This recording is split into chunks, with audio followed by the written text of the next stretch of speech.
yet? I mean, Oh, great. We're going live with Max Blumenthal and Allison Morrow. okay, where are you going live at? YouTube or Rockman or both?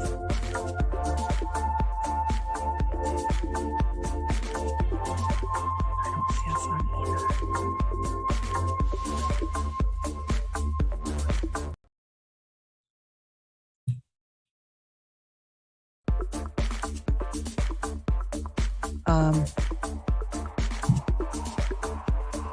Did my internet just crash? Are you kidding me? No, my stuff's not loading on my other computers.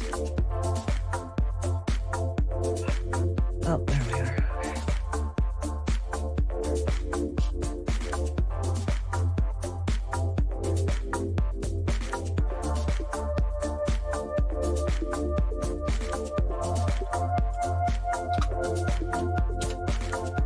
So we're live on YouTube.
Welcome back to the Combo Couch, everyone. I am Pasta Jardula. And I am Shanda Masta. And we got Oz spinning on the ones and twos. We do. Does he have overalls on today? Yeah, he does have He does have his overalls on. You got to have the overalls. I still do not possess a pair of overalls. and I need to get some. As you can see, ladies and gentlemen, Fiorella is boots on the ground today. We hopefully will be connecting with her in about an hour, maybe in under an hour, if her internet says it's okay to do so. But she is out there covering of the America's Summit and the People's Summit and whatever which one. She's out there covering everything that's going on in every single protest or get together or gathering. So from Beauty and the Boomer, we have the Boomer, right? No, the Beauty. We do have both Beauty and the Boomer, actually, technically, no? Yeah, technically, yes, because Oz is the Boomer, and of course, I am the Beauty. And yeah, we are a kind of a variety, talk soupy kind of satire show on Saturday nights. So Beauty and the Boomer, you can follow that channel. And we also have Roar Media, which is our nonprofit, where we focus on women in independent media spaces and helping facilitate that any way that we can. Smart, cool women in media, right there. Not the Karens do not need apply to Roar Media. I think we all have a little Karen in us. I got to admit, that's different than being a full-blown Karen. You know what I'm saying? You are not even, you and Amber King are nowhere near Karens in my book. Please, everybody's got a little Karen. We all got a little Ken. A little Ken. So yeah, right. Stuff. But yeah, Shanda Mass is in the booth today, so we're going to have an awesome show. As you know, we used to do, and we should be continuing very soon, To Hell and Back. That was our series we got to do about addiction and the effect it has on Americans, and all the nuances and the rabbit holes we dive down to show exactly where it comes from, including the first episode where Shanda broke down the opium wars and what's going on to the present day today. Our last episode talking about fentanyl and whatnot. So that's where you might have known Shanda from, and that's where we've done some work together. Yeah, right. Yeah, I've done a gamut of different shows, and I still do. But To Hell and Back, I think, was my favorite. It was my passion project, as they would say, because, that's why I got in this fight, in the very beginning, because I come from, the working class community where around me, everybody I knew was addicted, and it was handed to them by Big Pharma. And, you and I talked, and many times that we came, met together, like, we have to talk about this. Nobody's talking about the reality. And can I tell you, that was 2 years ago. And where we are now with what has happened with the fentanyl since the lockdowns, it's insane. It's totally changed 180 the way that it's being produced, the way it's coming in, and how deadly it is. And the war on drugs, as I proved in the first few episodes, is always initiated by the state against the people. Now, is it some other state against the people, or is it your own state against the people? And we know what we're seeing here. Yeah. One of the stories we did, we went and saw two girls in North Georgia that actually, one was on the end of she was in stage 5 or phase 5, the last phase of the drug court, and you shined a great light on that. We did an amazing story of what drug court is all about, the money that goes through this whole situation. And my friend Mandy, who was on phase 4, who's now past phase 5 and is out of the program, and she has her own life back. She doesn't have to go pee in a jar or check in or take tests, whatnot, or pay for those. She made it through and she did it. Now, the girl who was in phase 5, who told the story about her son, unfortunately, when she got out of the program, she started messing around with her ex, and one thing led to another, and she is not in good condition. She was in a semi-coma of sorts, and she can barely kind of function right now. So it was a sad story. And it just kind of goes to show you that, the battle's never over. Right. It's a societal issue. It's something we have to kind of take on our own hands. We have to hold those accountable. And I'm not talking about really hold them accountable, not these slaps on the wrist that we reported on, that the Sackler family was able to keep the they'll never pay a dime. Yeah, they'll never pay a dime. Bankruptcy, whatever. They just change the name of the company. They move it. They're never going to pay a dime. And what's $1 billion if you own 20 billion? Yeah, what is? But I want to say about your friend Pasta, just keep loving her and keep supporting. And that's all you can do as a friend or relation to somebody, I mean, we all have those people in our lives that we love that it takes multiple times, of going to rehab and to keep trying. So you got to keep picking yourself up, because that's how powerful these chemicals that are rewriting our neural pathways truly are. And I just keep loving people, because one day they could just be gone, because that's how serious this fight is. And I personally have lost so many around me thanks to the addictions that Big Pharma has handed out. Yeah. But you know what you've been able to do? You've been able to save so many in the future, because you became an advocate for Kratom. And you know what I'm saying? You can just, when you walk the walk, you can talk the talk. A lot of addicts and what people who've gone down this road are going to listen to people like yourself who have been to hell and back. That's when you called it To Hell and Back. I felt that way. I've had family members and friends who've had the same, addiction issues. And, I respect them so much, because they're so smart when they come out of these things. It's like they've walked, inside the waiting room of hell. You know what I'm saying? Where it was almost there. You were sitting in the waiting room and you decided to come back and tell us what you saw. People like yourself have such an appreciation for life that people, like myself, who've never had this particular addiction. Now, listen, I've had addiction before too, as well. I was a bad gambler back in the days. I used to gamble on a reg. Still addiction, right? It's a big time addiction. And I have friends who are still, messing around with that addiction. So it's not like I'm a stranger to addiction. It's just a different type of addiction. And this one is completely evil because it was propagated by the state. You know what I'm saying? People made money off it. Nobody gave a damn. Still making money off of it. Still making a ton of money off of it because then you have a problem solution. What is a problem reaction solution? I say problem crisis solution. Right. You start a problem. Now there's a crisis. Now, okay, it's not only the money that's made from the doctors who prescribe the drugs, because a lot of doctors prescribe these drugs. It's now once again, the rehab part where a lot of people make money, and they have their hands in the cookie jar. And, well, that's where we're at right now. Can I tell you, I see it personally, because those who were profiting changed over COVID. So China, the main ingredient in fentanyl comes out of China.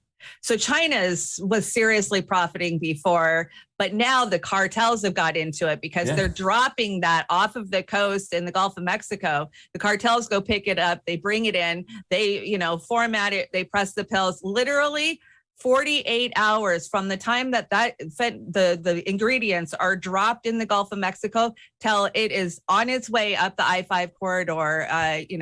Just that's how quickly it comes in, within 2 or 3 days. And so the people that are profiting now is no longer Big Pharma. Big Pharma was making all that money off that addiction for the last 15 years. Now it's the black market. Now it's the black market that's profiting. So Big Pharma goes, whoa, we just lost our money. What? So now they've got the MAT assisted drugs, and they've got the recovery programs, the recoveries, the in-house. So that's where they're looking to make their money, is to swing everybody back to their drugs. So we've got, you see Suboxone. But they were the main culprits. They were the original candy man, and they created this problem. And it's just so like fucking crazy. We were doing this to kind of roll into the whole, boop situation and the pandemic and everything like that. Now here comes Big Pharma again. How are you going to trust him? You said something to me before about a couple of years ago. I'll never forget. You said, Pasta, these motherfuckers been trying to kill me for 35, 40 years now. I ain't going to let them get me now. No, and that's it too. When you realize what they've done to you, I grew up, my mom was a nurse. So it was just, you listened to the doctor. The doctor told you what to do. You took what they said, you did it, you followed their advice. And after 35 years of believing that way, I woke up to, oh my God, he was just my biggest dealer, basically. I didn't go buy off the streets. I went to a doctor's office and my insurance covered it, basically, is what my addiction was for many years. But yeah, so much has changed under the lockdowns, for sure. Yeah. Well, we have a big show today. Hopefully Fiorella will be joining us around 1:00 if she can get some internet service to give us an update of what's going on. Some of the Americas and all the other ones that are involved. She'll probably get mad at me for saying it wrong because I don't know. But as we know, like Biden and the Biden administration, along with Anthony Blinken from the State Department, invited favorable, kind of comfortable people within the Americas regions to talk about cooperation through this hemisphere. Now, the only problem is that they left people out who they didn't deem to be democratically elected, even though they had their little pawn from Haiti who once again has got there's no reason why he should be in power right now. They're still going along. I believe, I don't know what's going on with their elections. I have to figure out what's going on, if they've been postponed and whatnot. But countries like Venezuela, Cuba, Nicaragua were told, you can't come here. You're not invited. And in fact, they invited Juan Guaido instead of Maduro. Maduro, who was just fresh off a trip from Iran, I believe, has been invited down to Mexico by AMLO, who said, listen, if you're not going to invite these neighboring countries, we're not going to go. We'll have our own thing.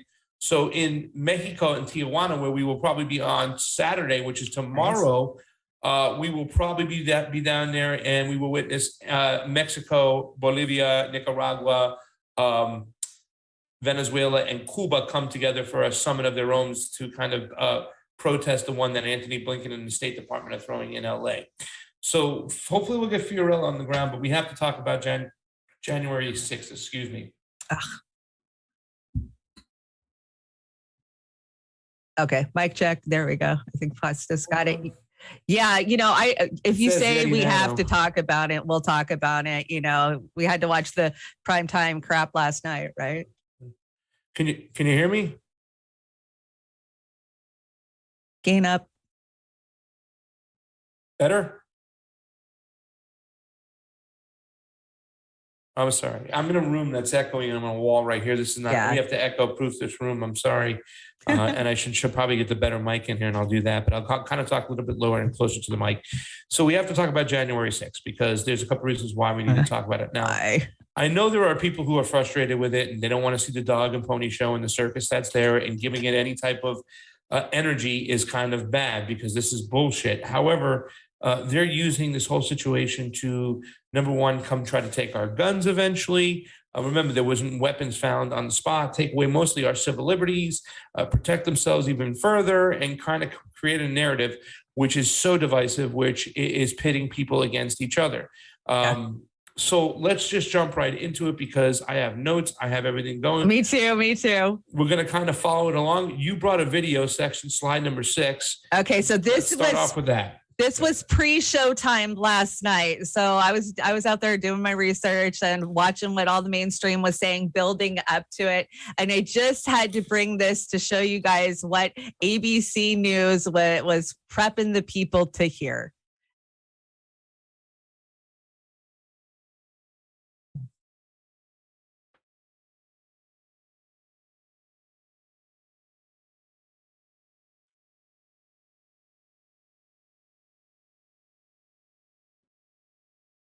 First, are the Republicans' concerns about the fairness of this committee legitimate?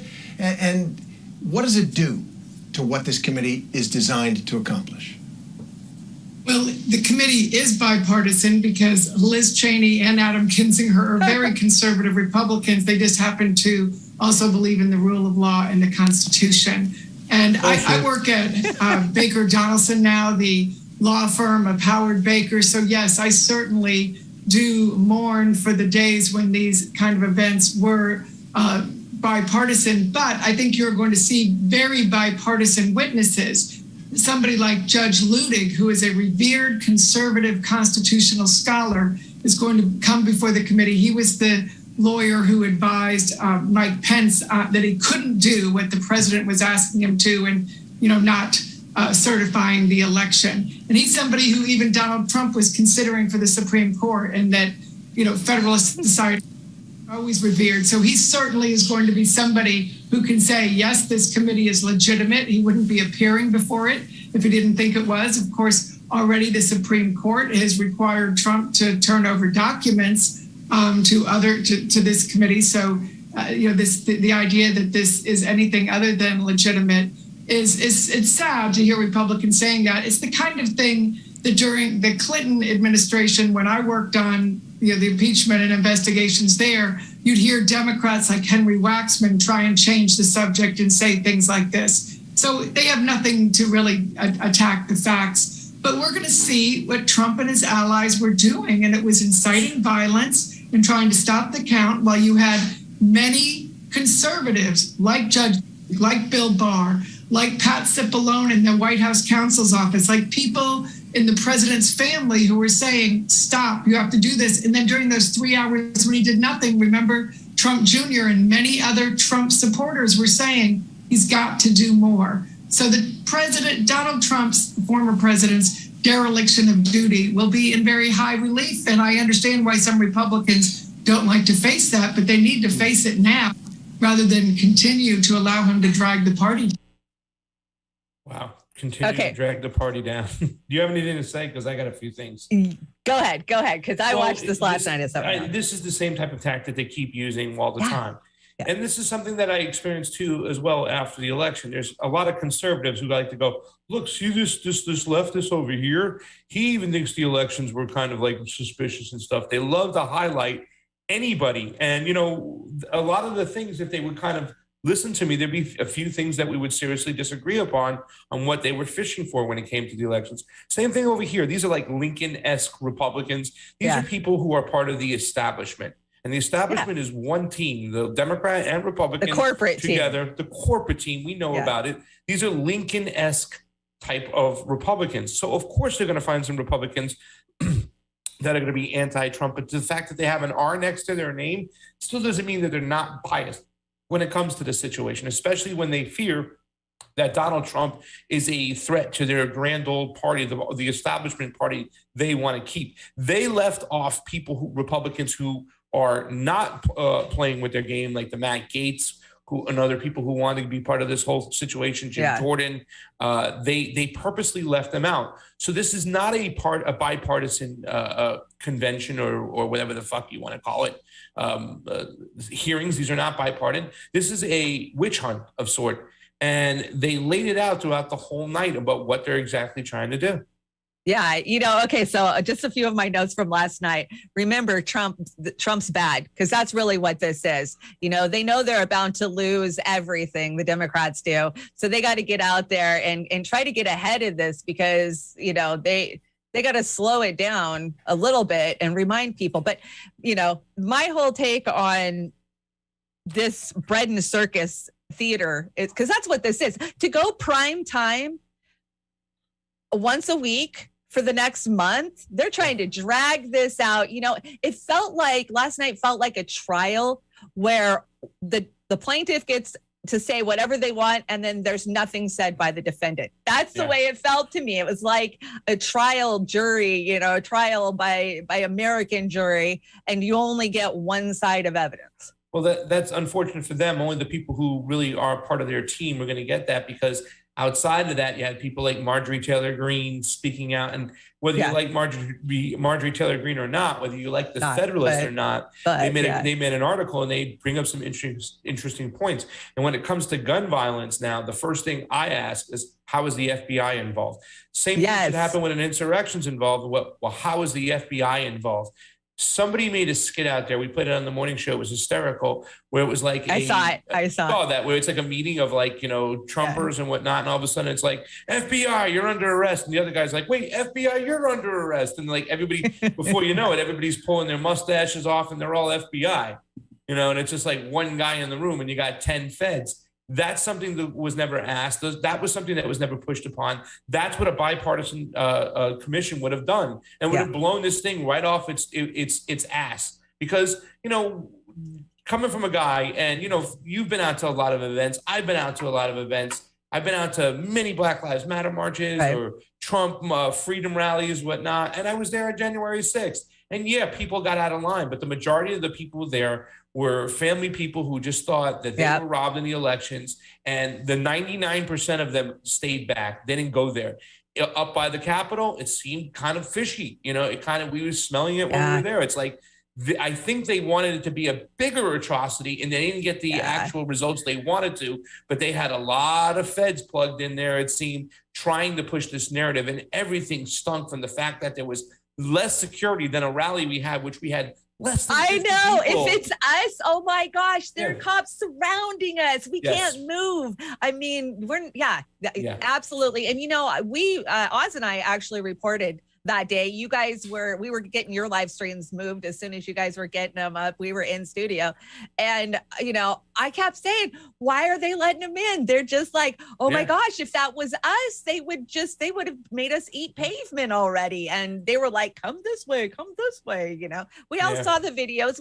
Are we going to see those videos in the next month? The ones that we all aired, all of, the independent media? No, I don't think you're going to see that, because you're seeing very edited, tailored narrative with what you're seeing. I mean, it's very well produced. I got to say, this Bread and Circus pony show that they're putting on, they laid it out. It's well produced. They got their teleprompters. They know exactly when they're moving to the next piece of evidence, which is bullshit. Next scene. Yeah, it is a crock of shit, but they did do a good job of what they had to work with for something that came off so bullshitish. They did a pretty good job. So let's dive into it.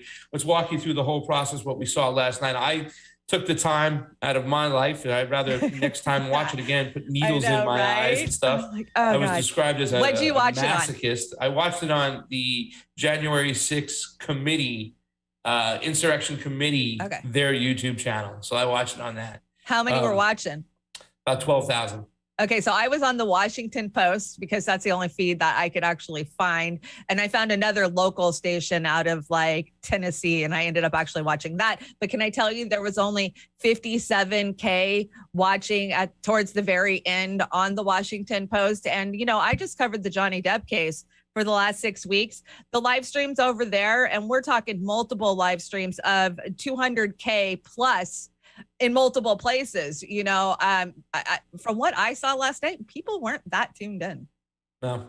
Well, let's go through it, and let's start off with Mr. Thompson, the Honorable Mr. Thompson, who was the chairman of the insurrection committee. He's still denying election rigging, and that's what this is about. They made sure they put it out there. Don't repeat the great lie. Not even the people. And he lets the people know not to challenge the results too, as well, because he says Donald Trump or any of his cohorts.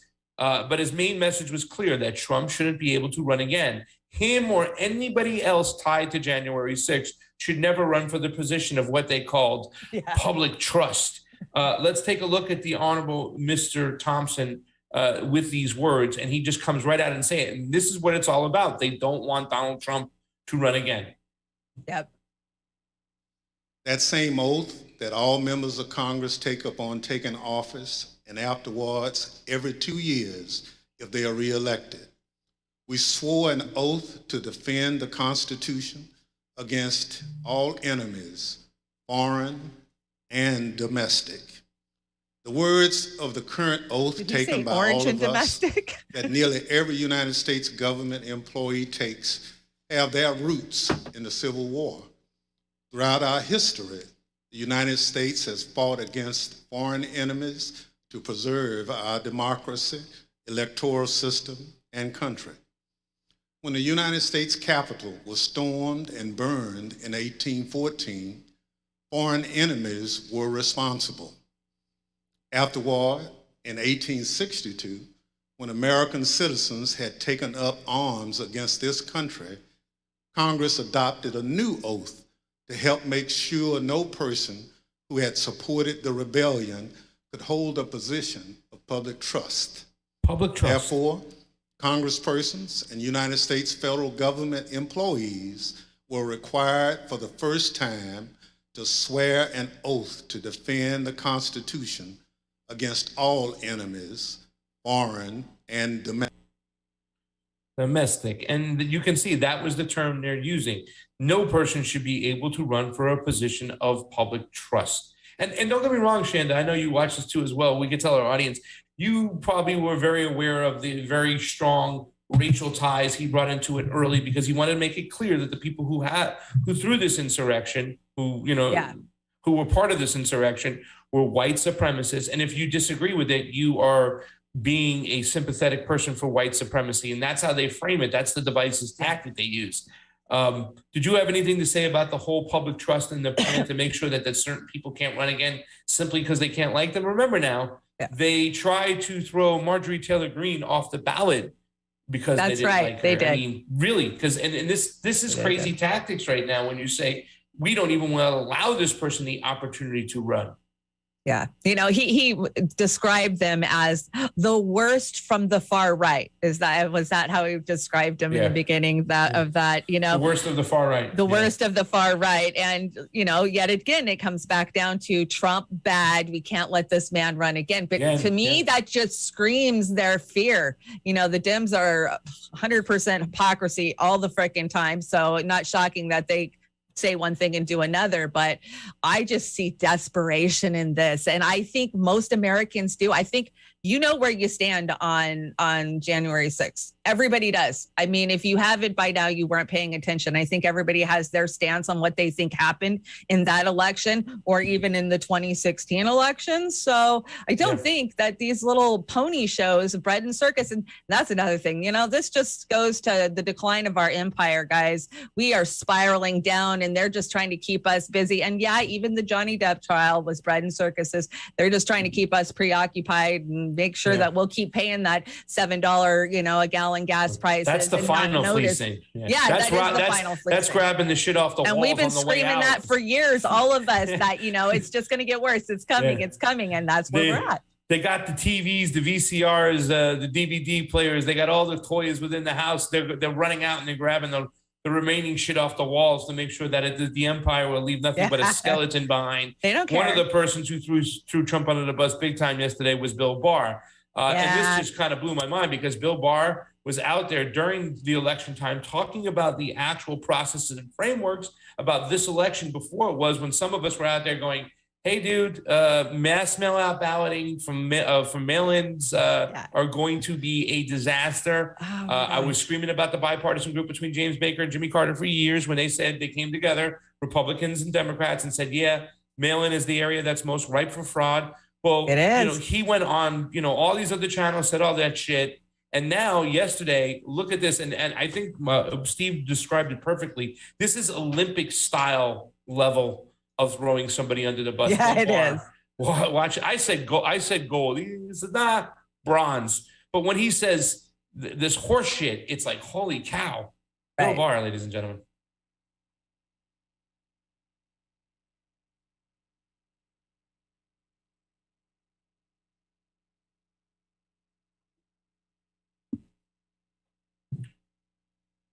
Donald Trump lost the presidential election in 2020.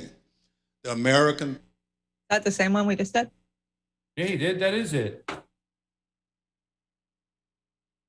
Donald Trump lost the presidential election in 2020. The American people voted him out of office. It was not because of a rigged system. It was not because of voter fraud.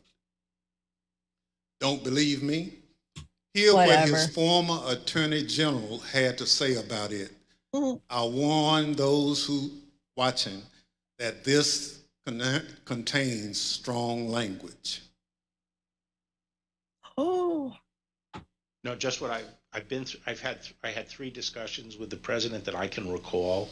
One was on November 23rd, one was on December 1st, and one was on December 14th. And I've been through sort of the give and take of those discussions. And in that context, I made it clear I did not agree with the idea of saying the election was stolen and putting out this stuff, which I told the president was bullshit.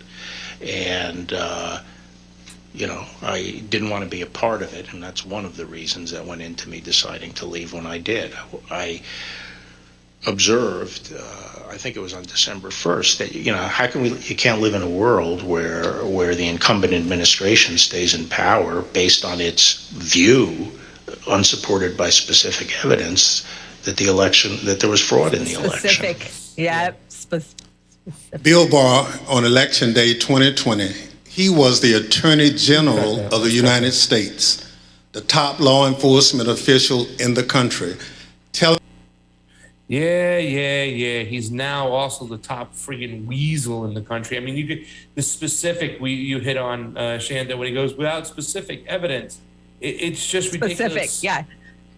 It's a complete 180 from where he was when he was when he was pointing out the process and the framework that, like, what he was almost saying is that, and let's play the clip with him on Wolf, and this is the wrong clip that I put up, but we're going to go with this clip anyways because the clip should be a little extended, but he even talks about the way the election is going and kind of even admitting the fact that they changed these laws without permission, without the proper procedure. But here he is on Wolf, and if he says this, then what he says for the January 6th committee cannot be true whatsoever. It just makes no sense.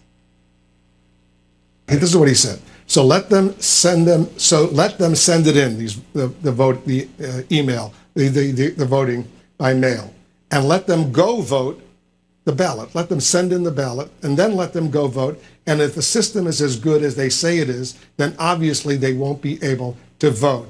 It sounds like he's encouraging people to break the law and try to vote twice. Well, I don't know exactly what he was saying, but it seems to me what he's saying is he's trying to make the point that the ability to monitor this system is not good. And if it was so good, if you tried to vote a second time, you would be caught if you voted in person. That would be illegal if they did that. If somebody mailed in a ballot and then actually showed up to vote in person, that would be illegal. I don't know what the law in the particular state says. You can't vote twice.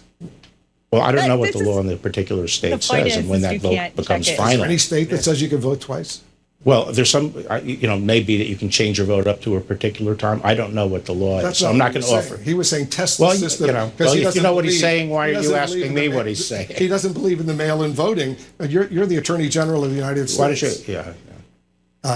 Yeah. He said if you expand mail-in voting, this is the president. This is it's reckless. Well, this is a sort of cheap talk to get around the fundamental problem, which is the bipartisan commission chaired by Jimmy Carter and James Baker said back in 2009 that mail-in voting is fraught with the risk of fraud and coercion. But since then, and until this administration, they haven't proved it. Let me talk. Yeah, please.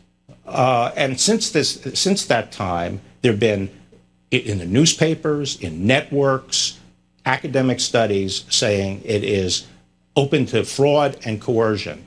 The only time the narrative changed is after this administration came in. But elections that have been held with mail have found substantial fraud and coercion. For example, we indicted someone in Texas, 1,700 ballots collected from people who could vote. He made them out and voted for the person he wanted to. Okay? Because that kind of thing happens with mail-in ballots.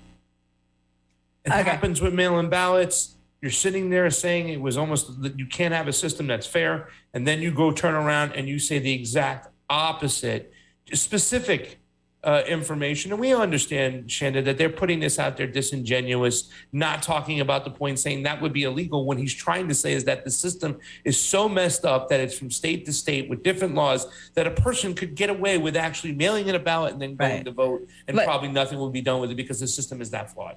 But what he's saying, what Trump is saying was that Wolf just totally misses the goddamn point on is there's no way to test it. So, for those who don't know me, I am a trained vote observer. I have observed many elections, and we know where the weaknesses are. We knew mail-in ballots were the weakness.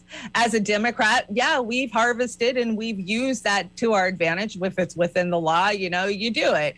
Now that I've stepped away from the system, I can truly see how damaging mail-in ballots, and I have screamed for mail-in ballots for 20 years, right? You should just send me one, I'll fill it out. That was my drive. And I screamed to get a box put in. I literally have a drop box. I'm not kidding, a block away from my house. So I've been very active at this system. So I know where the flaws are in this system. And the flaws are you can't test it in real time. And that's what Trump was saying. There's no way to get into accurate, how do you know if two people voted in one place? Well, we now know, if you're, watching a lot of this, I'm trying not to get your channel punked. If you're watching a lot of what's coming out now, we know what happened. What was that? What was the mules one that just came out? 2,000 mules. 12,000 mules. And that's exactly, you and I talked the day of and the day after this election. We knew where the weaknesses, we knew where they were coming in, and as sure as shit, that's what happened.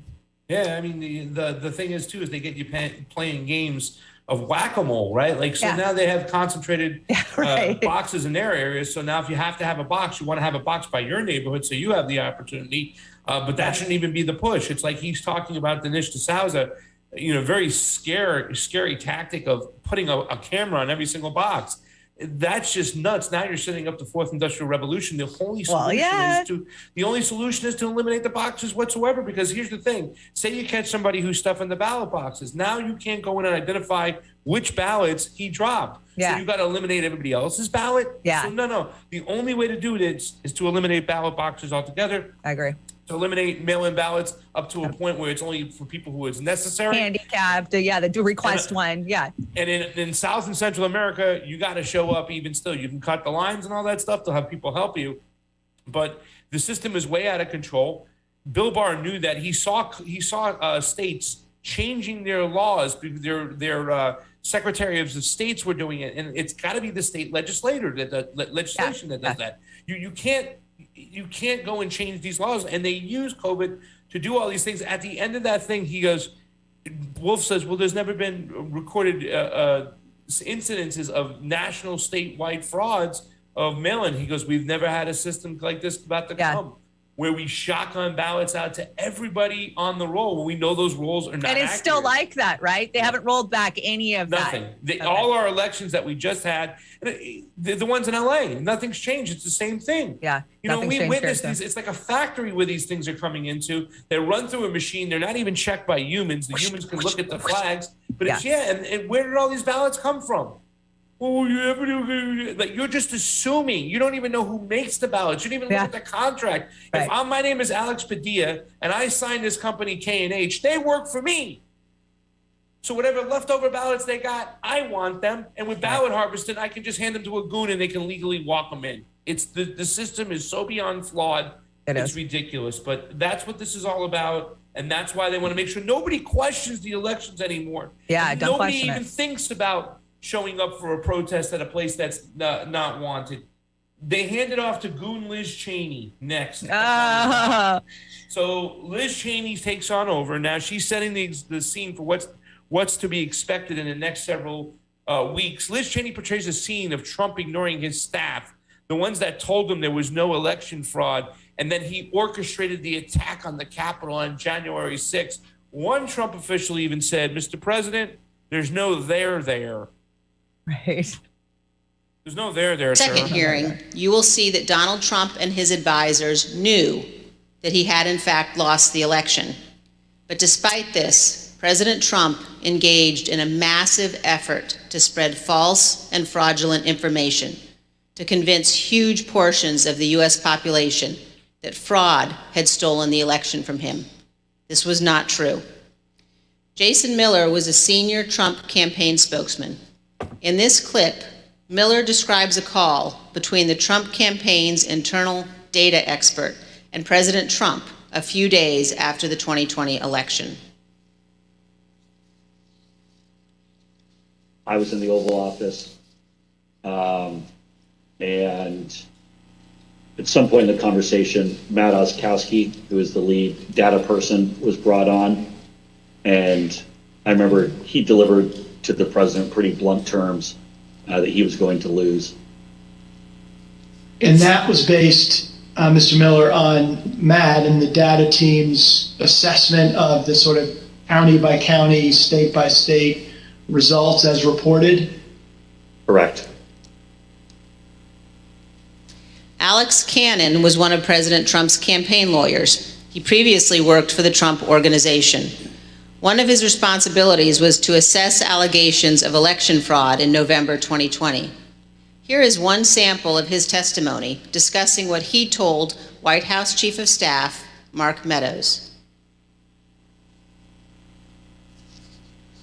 I remember a call with Mr. Meadows, where Mr. Meadows was asking me what I was finding and if I was finding anything. And I remember sharing with him that we weren't finding anything that would be sufficient to change the results in any of the key states. When was that conversation? Probably in November. mid to late November. I think it was before my child was born. And what was Mr. Meadows' reaction to that information? I believe the words he used were, "So there's no there there."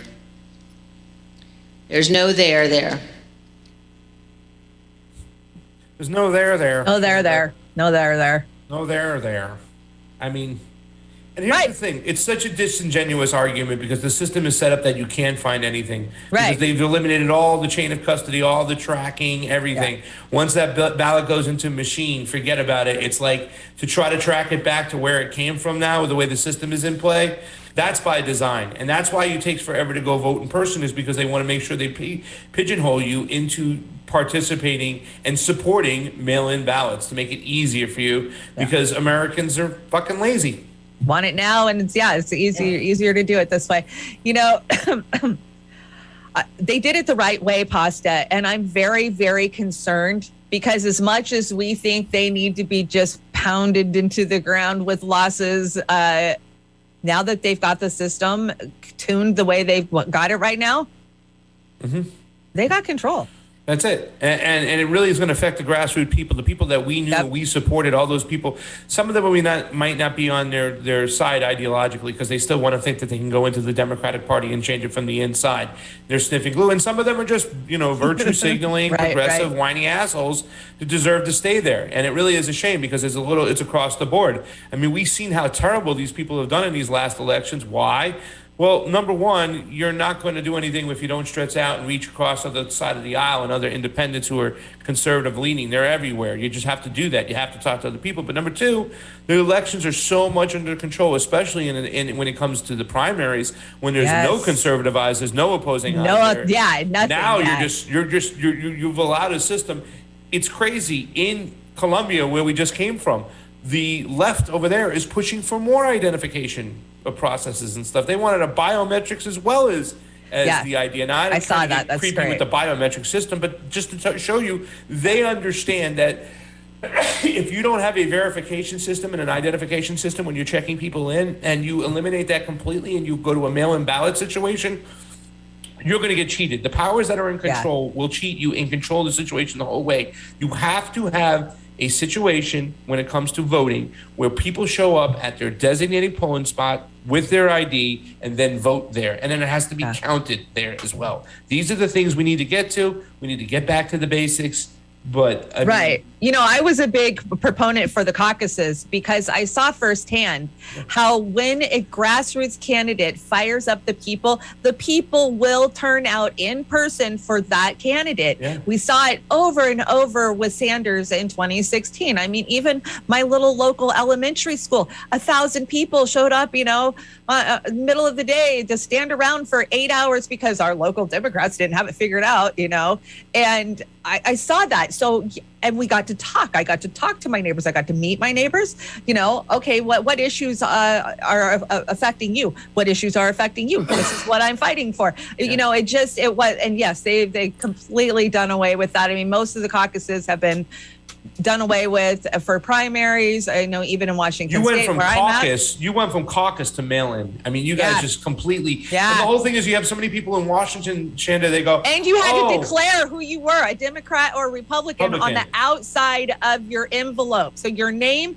I'm a Democrat or I'm a Republican, and they did that because they wanted to make us declare that we were Democrats if we were going to support Bernie Sanders. And that's just disgusting and terrible because people go, oh, we've never had a problem with mail-in. Like, you don't even know where the mail-in ballots are coming from. Yeah. Like, you just think it goes off without a hitch and you don't even know. You're just assuming that whoever's in charge is going to play by the rules. It's so naive, and Washington needs to wake up to it. I don't live there, but I'm calling out your state right now. This mail-in system you have, you don't know what the fuck you got going on. Yeah, they do. And the Democrats, caucus. The Democrats that have been put into power by, say, Microsoft or Boeing or any of the other, corporate conglomerates that control this state, they know exactly what they've got. You know, people love to say Washington State is so progressive and we're so ahead of times. No, we're just taken over by corporate elites like anybody else. And when the grassroots got out there, and yeah, we had a lot of grassroots energy here to fight back, but that's gone. There is nobody pushing back on election reforms. There is nobody pushing back on anything anymore, where there was so many of us, even just a few years ago, because we realized how rigged the system is. And until we do something about it, it's no point. Well, part two continued. Liz Cheney insists that now that she's kind of laid out the fact that there's no there, his staff was telling him that. Bill Barr said, you're crazy. This is horseshit. You have no right to contest the election. What he did after that point now that he's been told is that him telling Pence not to certify the election and then send it back to the states, that is illegal. Yeah. Here it is. In our fourth hearing, we will focus on President Trump's efforts to pressure Vice President Mike Pence to refuse to count electoral votes on January 6th.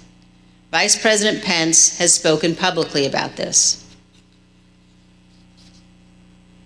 President Trump is wrong. I had no right to overturn the election. The presidency belongs to the American people and the American people alone. And frankly, there is no idea more un-American than the notion that any one person could choose the American president. What President Trump demanded that Mike Pence do wasn't just wrong, it was illegal and it was unconstitutional.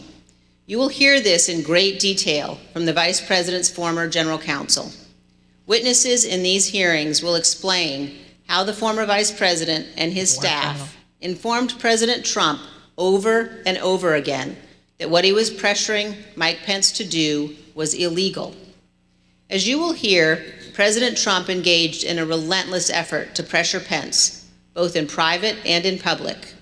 You will see the evidence of that pressure from multiple witnesses, live and on video.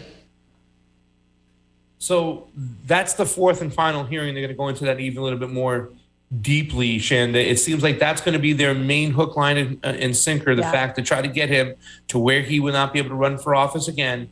They're just going to try to say, more than anything, his directing to Michael Pence to send it back to the states to recertify is unconstitutional and illegal, and that means that he should never be able to run for a position of public trust ever again.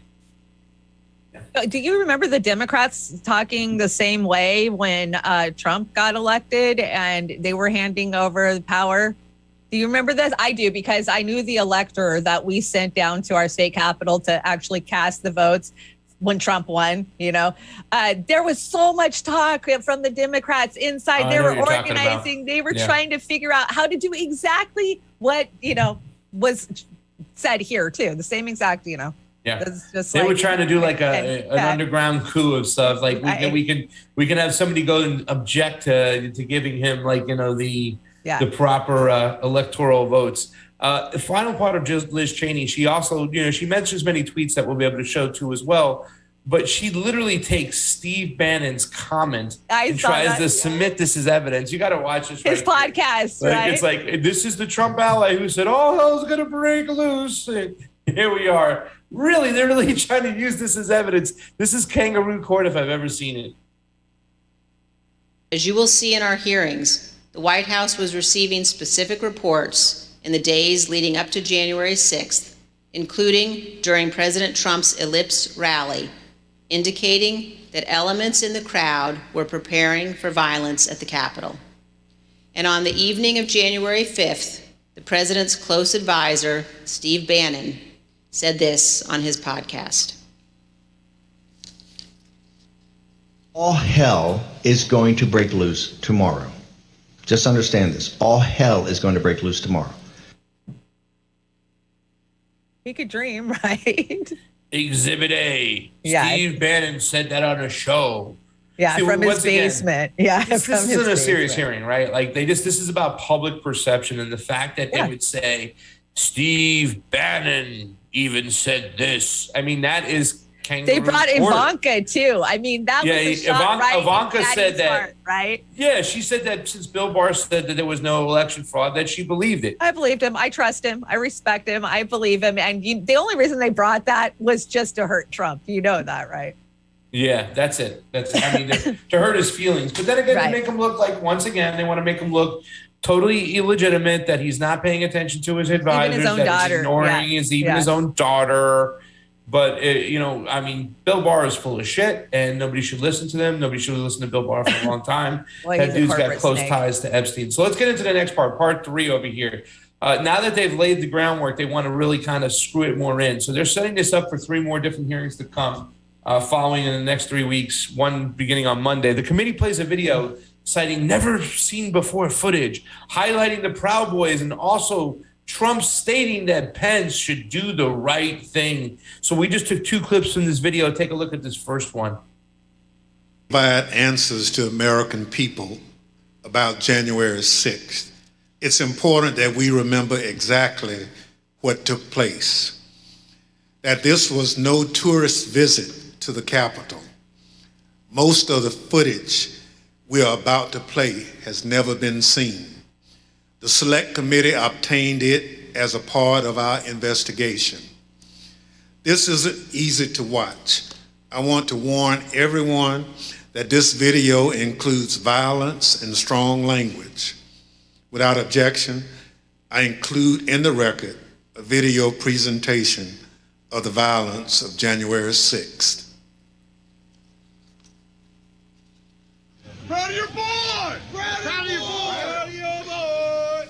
Yeah, just for awareness, be advised, there's probably about 300 Proud Boys. They're marching eastbound in this 400 block of kind of Independence, actually on the mall towards the United States Capitol.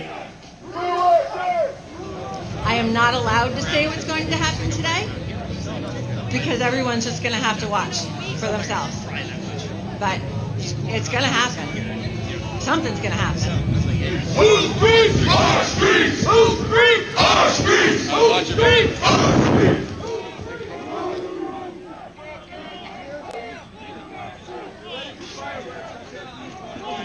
Hurt you. We are on your side. Don't make us go against you. Understand the side. Pick a side. These are our streets. $20 a picture. I hope Mike is going to do the right thing. I hope so. I hope so. Because if Mike Pence does the right thing, we win the election. All Vice President Pence has to do is send it back to the states to recertify. And we become president, and you are the happiest people. Mike Pence is going to have to come through for us. And if he doesn't, that will be a sad day for our country. Because you'll never take back our country with weakness. You have to show strength, and you have to be strong.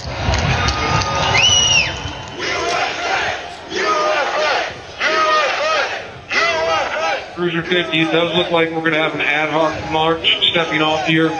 There's a crowd surge heading east. We love Trump! We love Trump! We love Trump! We love Trump!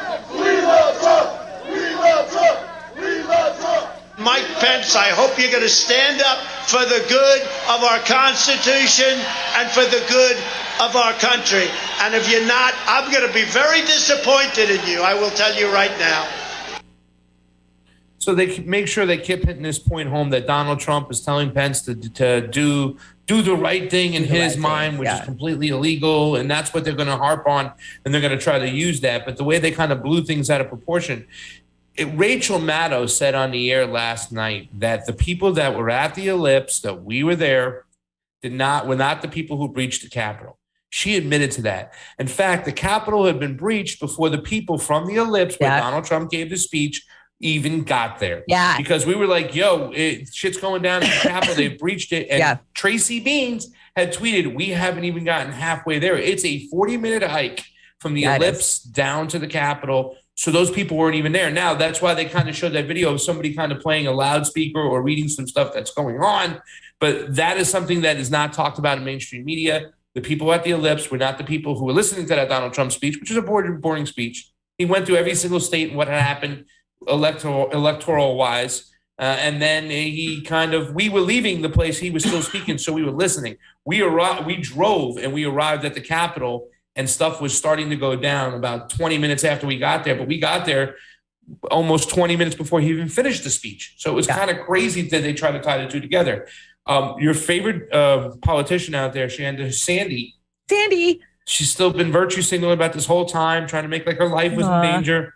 I don't expect anything Look less. at this footage. Lauren Berbert was tweeting the speaker's location as this was happening. When I spoke of my fear of being raped again while locked in my office bathroom, Tucker Carlson mocked me. So did Boebert. Nancy May insinuated to her supporters it was a lie. None of those people were in danger. None of those people were going to get attacked.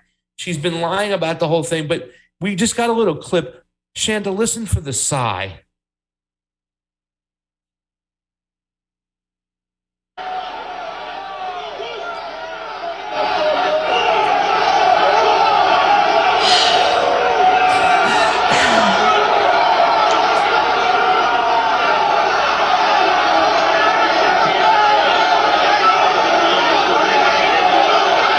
Yeah.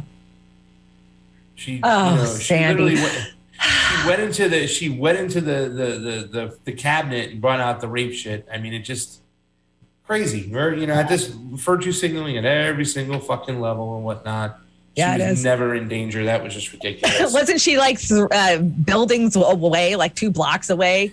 Yeah. Yeah. That's the thing. All right. The video escalates, showing the calling for Mike Pence's head, and showing the noose. They really wanted to hit that thing. I think you skipped that one. Let's just skip that altogether. Yeah. Number 26. This is the last part. Real quick, we'll get to it. Marshall Childress, the special investigator, lays out the evidence pointing to the Proud Boys and the Oath Keepers as the culprits who organized this weaponless insurrection. Take a look at this, because this is one of their big parts of their evidence, saying that Donald Trump made these people go and do these things.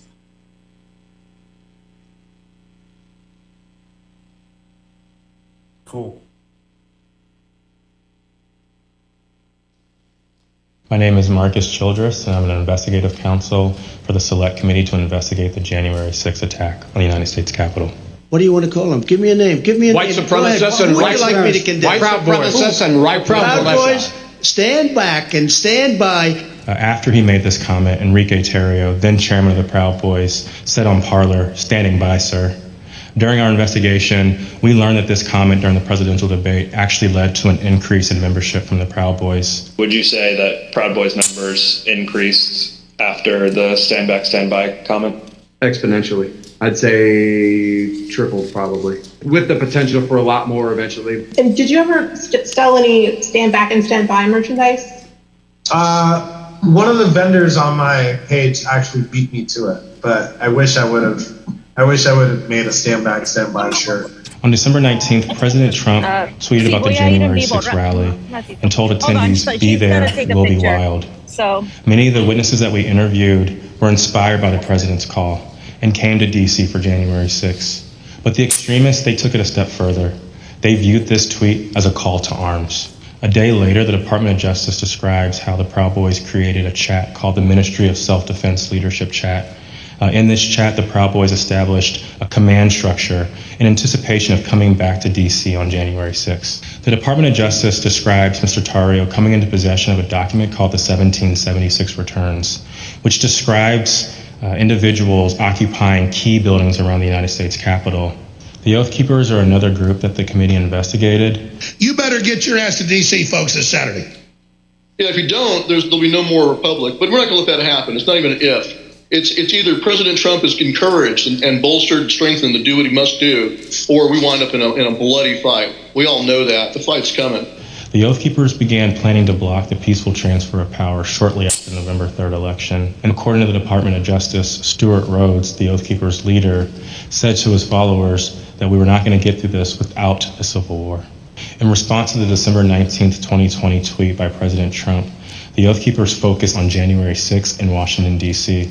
In response to the tweet, one member, the president of the Florida chapter, put on social media, "The president called us to the Capitol. He wants us to make it wild." The goal was for the Oath Keepers to be called to duty so that they could keep the president in power, although President Trump had just lost the election. The committee learned that the Oath Keepers set up quick reaction forces outside of the city in Virginia where they stored arms. The goal of these quick reaction forces was to be on standby just in case President Trump invoked the Insurrection Act. Did the Oath Keepers ever provide weapons to members? I'm going to decline to answer that and put them at grounds for due process grounds. In footage obtained by the committee, we learned that on the night of January 5th, Enrique Tarrio and Stuart Rhodes met in a parking garage in Washington, D.C. There's mutual respect there. I think we're fighting the same fight, and I think that's what's important. The committee learned that the Oath Keepers went into the Capitol through the east doors in two stack formations. The DOJ alleges that one of the stacks went into the Capitol looking for Speaker Pelosi, although they never found her. As the attack was unfolding, Mr. Tarrio took credit. In documents obtained by the Department of Justice, Mr. Tarrio said in an encrypted chat, "Make no mistake, and we did this." Later on that evening, Mr. Tarrio even posted a video which seemed to resemble him in front of the Capitol with a black cape, and the title of the video was Premonition. The evidence developed by the Select Committee and the Department of Justice highlights how each group participated on the attack on the Capitol on January 6th. In fact, the investigation revealed that it was individuals associated with the Proud Boys who instigated the initial breach at the Peace Circle at 12:53 p.m.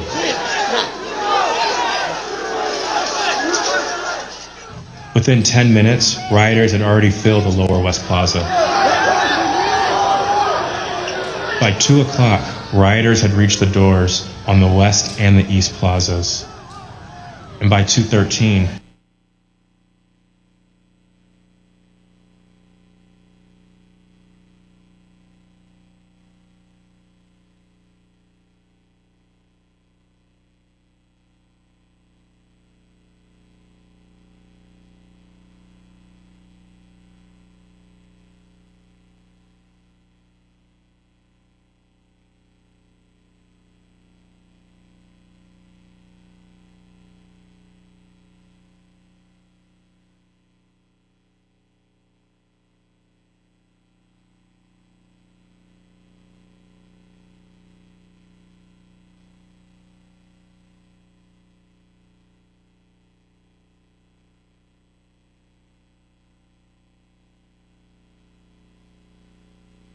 And then you were injured again there on the West Terrace. Is that right, Officer Edwards? Yes, ma'am. So after a while, I got back on the line.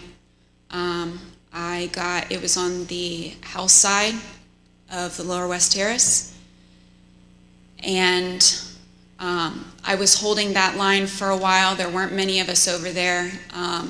And Officer Sicknick was behind me for most of the time, for about 30 to 45 minutes that I was down there. We were just, as the best we could, we were just, grappling over bike racks and trying to hold them as quick as possible. All of a sudden, I see movement to the left of me. And I turned, and it was Officer Sicknick with his head in his hands. And he was ghostly pale, which I figured at that point that he had been sprayed, and I was concerned. My, cop alarm bells went off. Because if you get sprayed with pepper spray, you're gonna turn red. He turned just about as pale as this sheet of paper. And so I looked back to see what had hit him, what had happened, and that's when I got sprayed in the eyes as well. I was taken to be decontaminated by another officer, but we didn't get the chance because we were then tear gassed. And we are going to play just a brief clip of that moment that you've just described, Officer Edwards.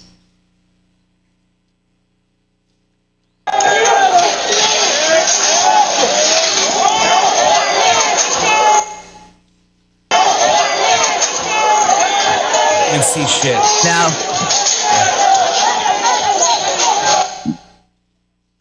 All right, you can fade this out. Officer Edwards, I just want to thank you for being here. I don't want to hear your bullshit. Thank you. Your daddy and I used to know- send people Yeah. off to die in fucking wars, and you're an evil person. I'm going to recap. So that's the last of it. Pretty much what it was is that Officer Edwards had said that she was close by Officer Sidnick and that he got sprayed with something that made him white as can be. And they didn't describe that. But what they did in the media is they used our footage, or they never verified that all these news stations used without our permission, licensed footage, never paid us while they ran commercials and made money themselves off our footage to put that bear mace in their hands so they can justify Officer Sicknick dying the next day so they can keep their narrative going. That's why they only told a bit of the story yesterday. They didn't show our video and stuff. And we don't know if our video is going to come out within the next couple of ways, but that's just something to show you what they did. And that was the whole J6 thing in the nutshell. So they are still trying to use Officer Sicknick's death to manufacture consent for more security state measures for this insurrection, so it may never happen again. Good? Yeah, we're good. We're good. We've got Fee in. Yeah, let's bring Fee's Fee here. in. Let's introduce Fee. So that's what's going on, ladies and gentlemen. With that, thank you so much. Guys, People's Summit for Democracy, Fiorella, boots on the ground. Fee, what's going on over there? What's it like? What are you sensing? What's the buzz?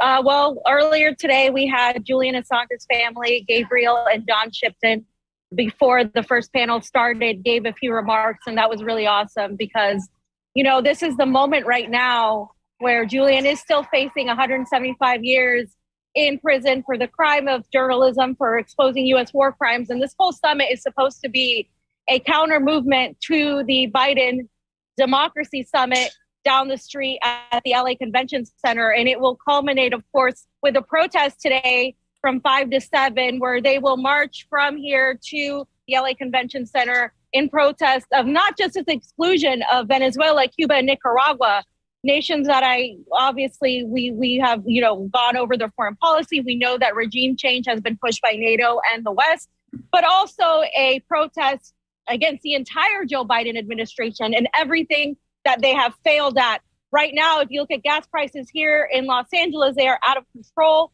You have a 41-year record high inflation. You have immigration issues, and none of the people here are really supportive of the Biden administration at all in any way, shape, or form. So there's a huge anti-Biden sentiment right now, anti-establishment sentiment right now. And then, of course, after that, we had Cornel West, who came on and said a few words. He said what Pasta has always said forever: the chickens are coming home to roost. And that's what he said. He said the chickens are coming home to roost. And, you know, you can't have a summit down the street where the people here's needs aren't getting taken care of. We live in one of the most, you know, the cities with the most homelessness, and the crisis has got only exacerbated since I have lived here in LA, and since you have lived here, Pasta, and it's just getting worse and worse. And so this is kind of like, I think, a pinnacle to what we're seeing, this a little bit of finally pushback against the Biden administration from a large sector of the left. Perhaps people who once at one point said, hey, we got to vote out fascism, those people are swallowing their words right now as we speak. Do you get a really big feeling like that about down there, fam? Because there are a lot of people who put together this People's Summit for Democracy that have been known to be historically push Biden left people. And that didn't really jive with a lot of people. I got a call from a couple activists, commentator, journalists, and they said, well, why didn't I hear about this? Why didn't they alert me? I also said that not only were there a lot of push Biden left people, there were a lot of people who kind of also swallowed the COVID narrative and whatnot. So people like ourselves who might be like, oh, hell no, we're not going to try to push Biden left. Oh, hell no, we're not going to go show you our vaccine cards. How are those people fitting in? Because I do see videos of anti-imperialists marching outside with masks on, and then you see videos of counter-protests of gusanos without the mask on. So it seems to be a very interesting mixed bag out there. Yeah, I mean, you know, there's a lot of people here that are not wearing masks. And, you know, I mean, clearly, I'm not, I mean, and I think, you know, that whole thing on the left is so stupid in terms of if you're opposing the imperialist global agenda of the Biden administration, you're opposing that imperialism. It's the same people. They just had a meeting at the Bilderberg Group at this, Oriental Hotel in DC. They are meeting with each other. The oil executives, Wall Street, Big Pharma, they're all in this together. So it's stupid to me that the working class has to divide themselves up by what they chose to do, whether they chose to get a vaccine or not. And I think that's dumb. And I think that's exactly what they count on. I think there's idiocy on both ends of the spectrum when you have the Gusanos that are cheering U.S. imperialism, but then saying the government is bad. It's the same way with the left that are cheering the Covidian whole regime and then saying, oh, we're anti-imperialist. I think both sides are really stupid, and they need to really understand that the working class needs to come together. And there are a few of us, that are here that are anti-imperialist, like our friend Terry Matson and some members of Code Pink that have been pushing back against, the milquetoast type of, oh, Ukraine, it's both sides. There are a few people like that here. So I think obviously there's a lot less of us, but I think a lot of people just don't want to admit they were wrong about this whole thing. And now that the chickens are coming home to roost, they're really slowly realizing that they were wrong about the whole thing, including COVID, including the push Biden left bullshit that obviously didn't work. And we knew it wasn't going to work because he's a neo-fascist. He is an extension. He is the architect of the system that Donald Trump exploited. And so therefore, of course, this was never going to work in that way. You cannot push Biden left. You cannot get yourself out of this through electoralism. It has to come from direct action. And I think more and more people are realizing that, not just from people like us and other voices that are speaking out against imperialism, but also because the state, right? The reality is forcing people to really look up and say, why are we paying billions of dollars for Ukraine? And we don't even have money. We don't have formula for kids. We have food shortages. We have very suspect things going on in this country. Of course, that we all know that, but it seems like by design that they are squeezing the working class into nothing in order to meet an agenda of NATO expansion and foreign policy. But what's really been clear, Pasta, this whole time that I've been here, is the fact that the Biden Democracy Summit has been an absolute and total failure. Empty chairs, no excitement. They even had to send people from there to spy on the People Summit because they were like, where are all the people? And it doesn't matter. I mean, first of all, they're not letting in most journalists at all. You have to be approved by the State Department. And we know very much that a lot of us will not be approved by the State Department because we consider them our enemy, And so it's just, it's been hilarious watching them try to make this perception like anyone gives a damn about their stupid summit. And I think that's the fruitful part. I think the United States is really clawing its way to continuing to believe they have put out the perception that they have this unilateral hold on the world when obviously they don't anymore. And Russia is exposing that in some ways. I haven't seen any pro-Ukrainian shirts. I just heard a girl say that, hey, there was a guy wearing a pro-Ukrainian shirt and she was like, why are you wearing that here? So, I mean, there's, that whole narrative, I think is has fallen apart, of course, from the start, we know, but some people really bought into it, right? Yeah, absolutely. So you, Dr. Cornel West, you said it was there. He's always amazing to hear live. He always puts a fire in the pit of my stomach, much like both of you do when you're on stage. Who else is there that you're excited to hear from? Or is there anybody out on the ground? I know we saw Code Pink earlier. You did a video with them. That was amazing. Who else is there? Just random organizers, especially the ones from Venezuela and Cuba, I think have been really great because they have been, of course, uninvited. In fact, a lot of people that were coming from Cuba and Venezuela were not able to make it because the United States prevented them from coming into the country, kind of like Terry was prevented from going into Colombia. And I think the farmers, we just had some people from the agricultural movement from Honduras, a woman from Honduras was speaking candidly about what it's like. And, we've been to these countries. Pasta and I started covering the coup of Manuel Zelaya. And so when we were in Honduras, we came full circle and just seeing how this is still affecting people. You guys were talking about January 6th, right? I do not want to hear another goddamn word about January 6th and the supposed insurrection when the United States overthrows regimes all over the world every single day, and they have the audacity to talk about an insurrection. They know what an insurrection looks like. They know what a coup looks like. That was a joke. That was an attempt to actually implement more of a surveillance state on any protesters, of course, using the right as the bait. And that's what's been happening since then. And we've seen that just get worse and worse with censorship, with the demolition of channels like RT from YouTube, from everywhere. And it's absolutely disgusting that they're milking this whole thing to fundraise money for the Democratic Party, as if the Democratic Party isn't the same wing of the fascist bird that the Republican Party is. And I think it's absolutely disgusting that they're spending all this time talking about January 6th when we are protesting their imperialist foreign policy. People have died. We had a journalist get murdered by Israel. People get murdered by Saudi Arabia every other day. And nobody says a goddamn thing, and they have the audacity to clutch their pearls over the silliness that was January 6th. The weaponization of that is, to me, I mean, it's such a liberal just agenda, and we have to fight back against that. We can no longer allow them to manipulate this narrative. And I think that's starting to happen, and it's starting to really, really take hold, where people are just like, I'm not buying your bullshit anymore. What are you going to do for the American people that cannot feed their families right now? What are you going to do for the people that we're sending bombs to right now? We are funding billions and billions of dollars to the Azov Battalion, to neo-Nazis, and they don't want to hear it. They think, oh yes, this conflict started just now. This conflict started 8 years ago when these fascists were killing ethnic Russians in the Donbass region, and they never want to talk about that. But Putin is not the one that is ruining this economy for all of us. And I think that's just something that it's finally coming out, and more people are starting to talk about it.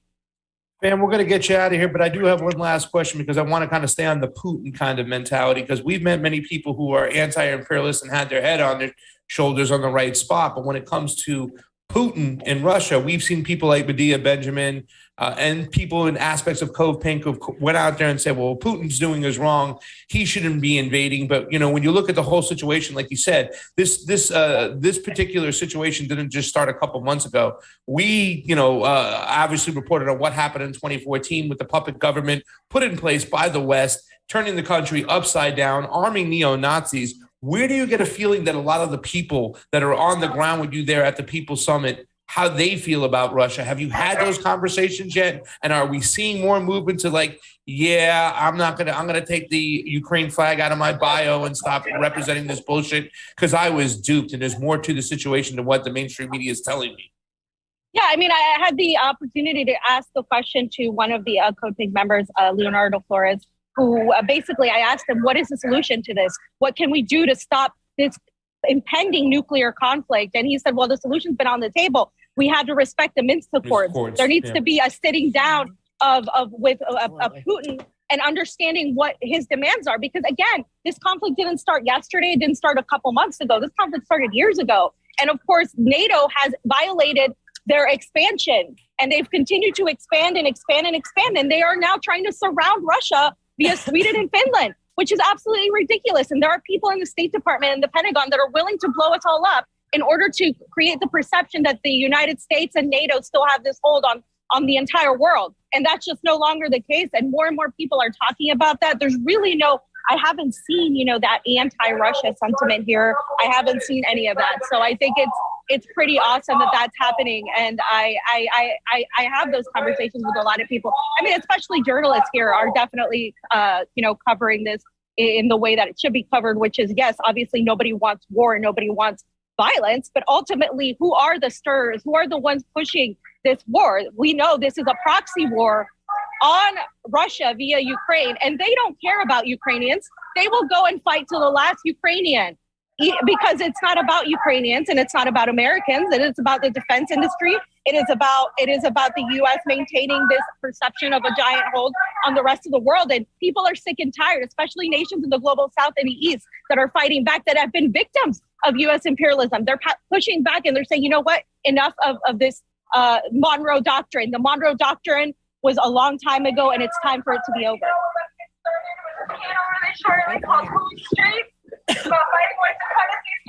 Shannon, you got any more questions for Fee?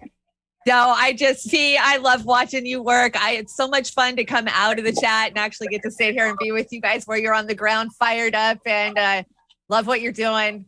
You're on fire. The chat loves it. Thank you for coming in. Fee, just let us know what's going on this weekend, though, and TJ, as you sign on out. Oh, yeah. So there is another event similar to this one happening in Tijuana. And it's basically just going to be a coalition of groups like this. Some of the people we have worked with, Alliance for Global Justice, and some of the people we were with in Colombia right now. And there's a lot of talk about Colombia. Obviously, it's a very important election coming up, and there's a lot of shenanigans going on. It's neck and neck between Petro and Hernandez, a very, very dangerous candidate, I think, that would not be well for Latin America, that is doing extremely well organizing and pushing back against U.S.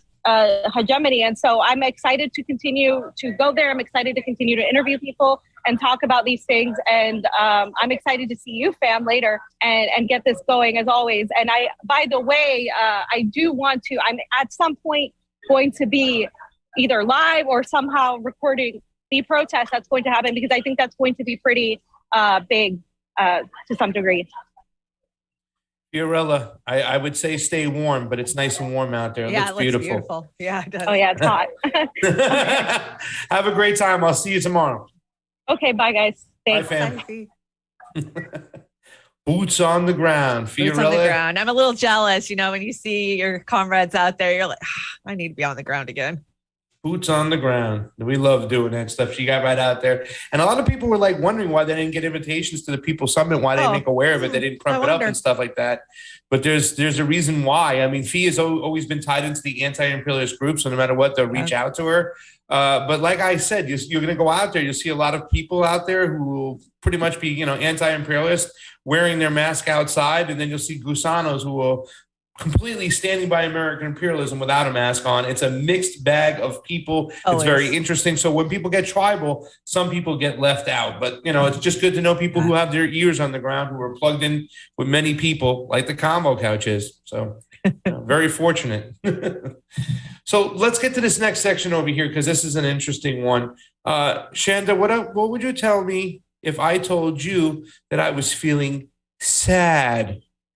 You're sad. Well, we know what SIDS is, and SAD is now suddenly a thing as of 4 days ago. So Jesus. SAD is sudden adult death syndrome. SADS. Mm-hmm. Let me get this brought up real fast. Let's see if I can get caught up with you guys on my deck. Okay, so a spike in sudden adult death syndrome, SADS, and experts are baffled, Pasta. They're baffled at why this is happening or where it came from. So healthy young people are dying suddenly and unexpectedly from mysterious syndrome as doctors seek answers through a new national registry, reports the Daily Mail as of June 8th of 2022. So people under the age of 40 are being urged to go have a heart checkup. Trying to say this to where we're not dinging anything anywhere. Well, what we'll do is we'll just read everything out there, and then we'll just go over to Rockfin and give our opinion on what it is before we get into the next segment. I know I'm there with you, homegirl. I'm like, I would feel terrible if something I said got your guys' channel. Well, dinged, we're tiptoeing every day, so you tiptoe with us. Tiptoe through the tulips with Tiny Tim. The tulips. So people under 40 are just dying all of a sudden, and they're urging people to go out there and get your heart checked. Right. Because everybody is sad, and they're just this is something new, right? And very new.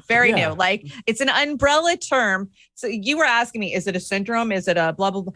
It's an umbrella term. This wasn't in medical books from 5 years ago. It wasn't in medical books from a year ago. You can literally find no medical history on the term SADS until 3 days ago, when the medical help desk, which is YouTube's go-to medical, decided to update the term. And they put all these links in the term when you go look up the official term, because I'm like, where did SAD come from? If you type in SADS, Nothing will come up other than the Daily Mail article and another article that was wrote on the same day.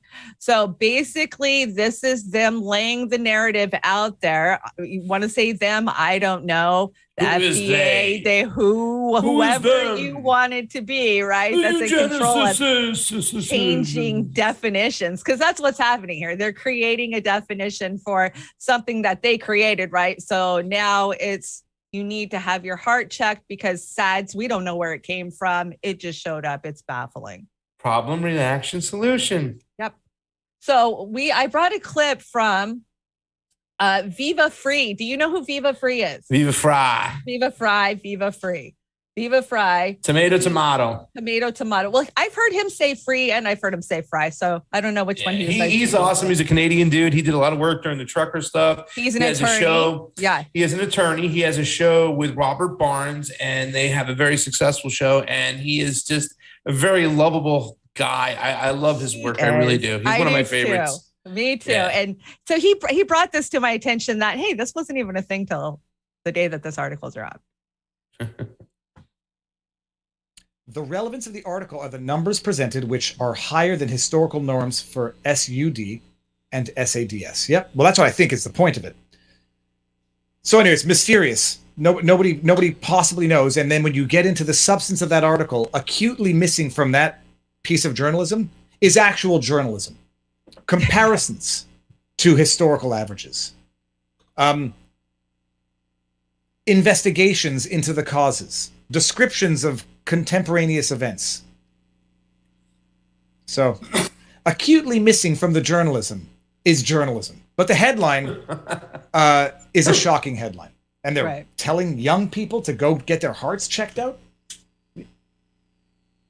So the good thing about Viva Fry is he is also a deconstructor, and he shows you each word, how they use things. It's things that we catch all the time. When we were listening to Billion Bar, when he said specific evidence, you were like, specific evidence, OMG. Yeah. But that's what Viva Fry does, and he points out these things. And the great thing is he even said the only thing that's missing from the journalism is the journalism.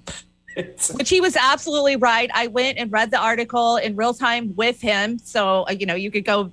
There was absolutely no journalism in there. So I was like, well, okay, I'm going to go look this up. What is this? Where did it come from? How long has it been around? Because I know about SIDS, right? I had 3 children in the, early 90s when it was a big deal. We don't know what it is. They just go to sleep and they never wake up. It was terrifying as a young mother that you could put your baby to bed and then they'd just be gone, right? Mm-hmm. And so as soon as I heard SADS, I was like, okay, I obviously I understand what they're trying to say, but why is it all of a sudden a thing? I mean, the last 30 years, it's never been a thing. And normally if you die and they can't figure out why, and you were young, they'll contribute it to your heart or a lack of oxygen to the brain, but they didn't have a term for it. They didn't have an umbrella term to just, and so when I was doing the research to go through all, the articles, and I could see in real time that they were literally creating the definition for it the day before the article dropped. And inside those definitions is links to heart damage after COVID. Click here. So you can go here. And not once, not one place in any of those articles did it link it or attribute it to the boop boop at all. Good job. At all. So what do you got up over here that's going to be really hard to read because there's so much of it on one page? I think it's been split out in 2 so we can make it bigger. I got it. Okay, so this is from the Health Desk. It says what the experts say as of June 7th. Sudden adult death syndrome, also known as SADS, occurs when a person under the age of 40 years old suffers a sudden death without a known cause after an autopsy and a toxicology screening. SADS causes is cardiac arrest when the heart rapidly pumps and the body loses heart function, breathing, and consciousness. SADS is often referred to as sudden arrhythmia death syndrome. Okay, not sudden adult, it's sudden arrhythmia death syndrome. Through event of themselves are not always the same. Okay, so they don't have to be the same.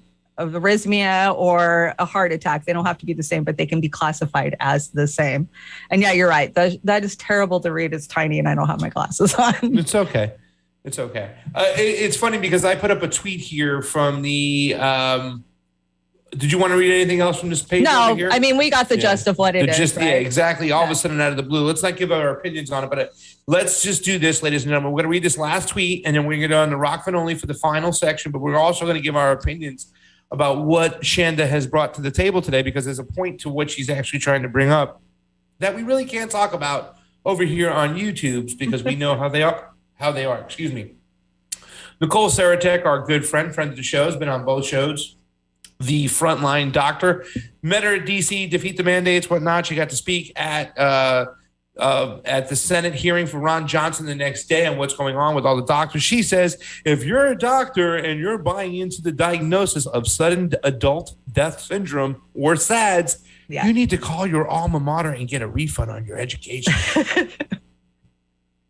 So love true. Nicole Saratek. She's hardcore. Don't agree with her on everything, whatnot, but I definitely love what she has to say here. This is important. So, guys, we're going to leave YouTube now. We're going to get over to Rockfin for the last section. Let me see what the title is before we put it up again. Yeah, put it up real quick, and we'll go over there to Rockfin only. You can flash it on the board. I will, Miss Amber King. So thanks for that's a Super Ray, right? Yeah, it was Super Ray. She says, definitely check out the Children's Health Defense article that dropped on SIDS in 2020. Mothers know and have been, quit jumping on me, I got it. I have been talking about this for a long time. SADS, SIDS are toxic impacts on the body. Get your comments into the FDA today. XOXO from Roar Media Live. Thank you, Miss Amber King. Goose is going to be pissed at me for not getting my comments in there because it was the last day to get those comments. Looking forward to an AOCIA screeching with her helium voice on the feud-fueled January 6th. That was the other Super 8 contribution. Thank you for those Super 8 contributions, guys. They are always appreciated in the house. Guys, make sure you like and you share. It is Freaky Friday. Sometimes we don't get a big thing, but right now we are getting no love on the YouTubes. Hit the thumbs up, hit the share. But now is the time to switch on over to the Rockfin. Jilly Love, can you put that link inside the chat of YouTube? We're going to talk about what SADS is, what your opinions on it. We're going to let Shanda come right out the fucking gate with it, ladies and gentlemen. So we're leaving YouTube. Thank you so much, Jilly Love. We love you. In 5, in 4, in 3, in 2, in 1. You're number 1. We love you.